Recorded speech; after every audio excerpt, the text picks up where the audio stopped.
नमस्कार दोस्तों, हमारे YouTube चैनल पर आपका स्वागत है। तो आज की वीडियो हम किसान भाइयों के लिए लेकर आए हैं, किसानों को बड़ी राहत। तो जैसे कि मैंने अभी आपको बताया है कि हमारे किसानों को बड़ी राहत मिलने वाली है। पीएम मोदी श्रीलंका के किसानों को देंगे बड़ी मदद। तो जैसा कि मैंने भी आपको बताया है कि हमारे जो प्रधानमंत्री हैं श्री नरेंद्र मोदी जी, वो श्रीलंका के किसानों को मदद देंगे। कर्ज में डूबे देश में नहीं होने देंगे ये कमी। तो जैसा कि मैंने अभी आपको बताया है कि प्रधानमंत्री जी का कहना है कि वो किसी भी देश को कर्ज में डूबे में उस देश में ये कमियां नहीं होने देंगे। तो आज की चर्चा और आज की वीडियो दोनों हम इसी टॉपिक पर लाए हैं। तो आप हमारी वीडियो से अंत तक बने रहें और वीडियो को पसंद आने पर वीडियो को लाइक करें और अगर चैनल पर नए हैं तो चैनल को सब्सक्राइब करें। चले जानते हैं कि हमारे पीएम मोदी श्रीलंका के किसानों की कैसे मदद कर सकते हैं। श्रीलंका में 20 लाख से अधिक किसान यानी कि फार्मर्स हैं और इसकी 2.2 करोड़ की आबादी में से 70% लोग प्रत्यक्ष या परोक्ष रूप से कृषि पर निर्भर हैं। तो जैसे कि मैंने अभी आपको बताया है कि इसकी 2.2 करोड़ की आबादी में से 70% यानी कि 70% लोग प्रत्यक्ष या परोक्ष रूप से कृषि पर ही निर्भर हैं। श्रीलंका के प्रतिवर्ष 40 करोड़ अमेरिकी डॉलर की कीमत के उर्वरकों का आयात करता है। तो जैसे कि मैंने अभी आपको बताया कि श्रीलंका हर साल 40 करोड़ अमेरिकी डॉलर की कीमत के उर्वरकों का आयात करता है। देश भर के किसानों ने उर्वरकों की कमी का हवाला देते हुए कहा है कि उन्हें अपने खेत छोड़ने के लिए मजबूर होना पड़ रहा है। तो यानी कि किसानों ने कहा है कि उनको उनके खेत छोड़ने पड़ रहे हैं, ये उनकी मजबूरी है। चलिए बात करते हैं हम आगे। कोलंबो प्रधानमंत्री नरेंद्र मोदी ने श्रीलंका के राष्ट्रपति गोटाबाया राजपक्षे को उर्वरकों की आपूर्ति का आश्वासन दिया है। तो जैसे कि मैंने अभी आपको बताया है कि हमारे मोदी ने श्रीलंका के राष्ट्रपति गोटाबाया राजपक्षे को आपूर्ति का आश्वासन दिया है। कर्ज में डूबे हुए इस देश को फसलों के नुकसान की वजह से होने खाद्य पदार्थों की गंभीर कमी को दूर करने में मदद मिल सके। राष्ट्रपति गोटाबाया राजपक्षे के कार्यालय ने बृहस्पतिवार को एक बयान जारी कर यह जानकारी दी। यानी कि गोटाबाया राजपक्षे ने बृहस्पतिवार को बयान जारी करते हुए ये जानकारी दी कि राष्ट्रपति राजपक्षे ने अगले फसल कटाई के मौसम की आवश्यकताओं पर सिंचाई अधिकारियों के एक समूह के साथ बैठक के दौरान कहा कि भारत के प्रधानमंत्री नरेंद्र मोदी ने उन्हें अगले सीजन की फसल के लिए उर्वरकों की आपूर्ति का आश्वासन दिया है। चलिए बात करते हैं हम आगे। श्रीलंका ने अपने यहाँ खेती के सत्र के दौरान धान की खेती में गिरावट के बाद कृषि बाजार में किसी भी व्यवधान से बचने के लिए अपने कृषि क्षेत्र को बढ़ावा देने का लक्ष्य बना रहा है। तो जैसे कि मैंने भी आपको बताया है कि बाजार में किसी भी व्यवधान से बचने के लिए अपने कृषि क्षेत्र को बढ़ावा देने का लक्ष्य बना रहा है।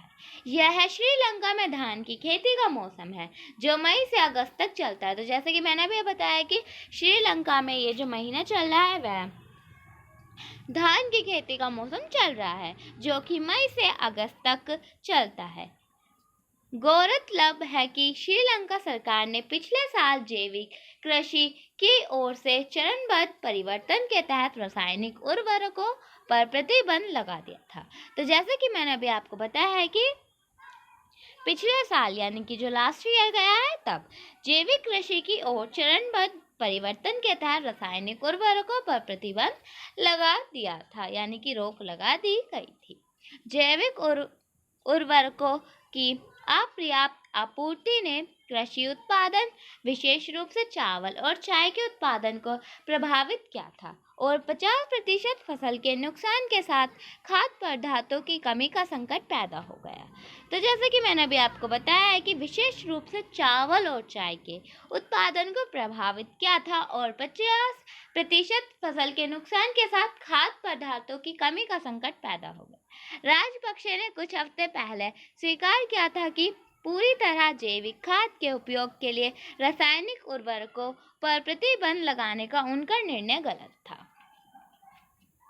यानी कि उन्होंने कहा है कि जो रासायनिक उर्वरक थे उनके उस पर रोक लगा दी गई थी, वह उनका जो निर्णय था वो गलत था। कृषि वैज्ञानिकों ने चेतावनी दी है कि देश में चल रहे आर्थिक संकट के कारण अगस्त के मध्य तक खाद्य पदार्थों की कमी का सामना करना पड़ सकता है। भारत ने श्रीलंका को धान की खेती में किसी भी व्यवधान से बचने के लिए पिछले महीने 65,000 मीट्रिक टन यूरिया की तत्काल आपूर्ति करने का आश्वासन दिया था। तो जैसा कि मैंने अभी आपको बताया, भारत ने श्रीलंका को धान की खेती में किसी भी व्यवधान से बचने के लिए पिछले महीने 65,000 मीट्रिक टन यूरिया की तत्काल आपूर्ति करने का आश्वासन दिया था।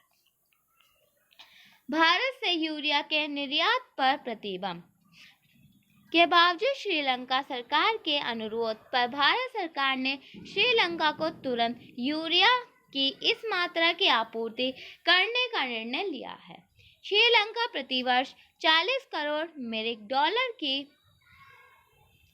अमेरिकी डॉलर की कीमत के उर्वरकों का आयात करता है। देश भर के किसानों ने उर्वरकों की कमी का हवाला देते हुए कहा है कि उन्हें अपने खेत छोड़ने के लिए मजबूर होना पड़ रहा है। तो उन्होंने, जैसा कि मैंने अभी आपको बताया है, कि उर्वरकों की कमी के कारण वहाँ के किसानों का कहना यह है कि उन्हें अपना जो खेती है उसे छोड़नी पड़ रही है, वह उनकी जो है मजबूरी है। श्रीलंका में 20 लाख से अधिक किसान हैं और इसकी 2.2 करोड़ की आबादी में 70% लोग प्रत्यक्ष या परोक्ष रूप से कृषि पर निर्भर हैं। तो जैसा कि मैंने अभी आपको बताया, श्रीलंका में 20 लाख से अधिक किसान हैं और इनकी 2.2 करोड़ की आबादी में से 70% यानी कि 70% जो है लोग कृषि पे ही निर्भर हैं। तो आज की वीडियो के जरिए बस मैंने इतनी ही जानकारी दी है।